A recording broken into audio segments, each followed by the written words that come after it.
നമ്മളൊരു ബിസിനസ് കൺസൾട്ടേഷനോ മീറ്റിങ്ങിനോ പോകുമ്പോൾ എല്ലാവരും കോമൺലി ചോദിക്കുന്ന ഒരു ചോദ്യമുണ്ട്, ഒരു നല്ല പാർട്ട്ണറെ അല്ലെങ്കിൽ മാനേജറെ സ്റ്റാഫിനെ എങ്ങനെ തിരഞ്ഞെടുക്കാം, നിങ്ങൾ ഇൻ്റർവ്യൂ ചെയ്തു തരുമെന്നൊക്കെ. ഇതിനൊരു സിമ്പിൾ ടെക്നിക്ക് ഉണ്ട്, ഞാൻ പറഞ്ഞുതരാം. ഇത് നിങ്ങൾ MBA പഠിച്ച് HR ആവശ്യമൊന്നുമില്ല. ഇപ്പോൾ ഇൻസ്റ്റയിൽ വൈറലായിക്കൊണ്ടിരിക്കുന്ന ഒരു വീഡിയോ ഉണ്ട്, ഒരു റഷ്യൻ ഹോഴ്സിൻ്റെ ഭയങ്കര മസിലൊക്കെ ഉള്ള ഒരു കുതിര. അത് ഒറ്റയ്ക്ക് 5000 കിലോയും അതിൻ്റെ 2 കൂട്ടിക്കെട്ടി കഴിഞ്ഞാൽ 30,000 കിലോയും വെയിറ്റ് വലിക്കുന്നതാണ് പറയുന്നത്. ഇതിൻ്റെ റീസണായിട്ട് എല്ലാവരും പറയുന്നത് ടീം വർക്കാണെന്നൊക്കെ പറഞ്ഞിട്ട് മാസ് BGM ഇടുന്നുണ്ട്. അതൊരിക്കലും സത്യമല്ല. ഇതിൻ്റെ റിയാലിറ്റി എന്താണെന്ന് വെച്ച് കഴിഞ്ഞാൽ ഈ കുതിരകൾ ഹൈലി കോമ്പറ്റീറ്റീവാണ്. ഒരു കുതിര 5 വലിച്ചാൽ ഞാൻ 10 വലിക്കണമെന്ന് വിചാരിക്കുന്ന കുതിരയാണ് ഓപ്പോസിറ്റ് നിൽക്കുന്നത്. ഇവർ ഒറ്റയ്ക്ക് ഇറക്കുന്ന ടീമുകളാണ്.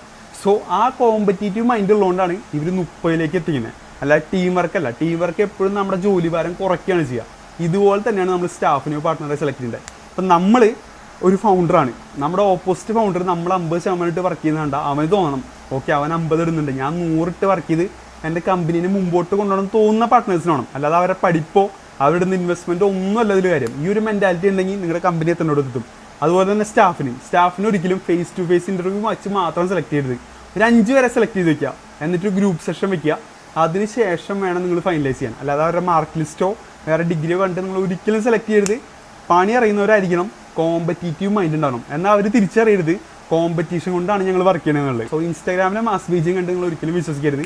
ഇത് കോമ്പറ്റീറ്റീവ് ആയിട്ടുള്ള നല്ല ബിസിനസ് മൈൻഡുള്ള, ഞാൻ ഒന്നാമത് എത്തണമെന്ന് വിചാരിക്കുന്ന ആൾക്കാർ മാത്രമേ ബിസിനസ്സിൽ വിജയിക്കുള്ളൂ.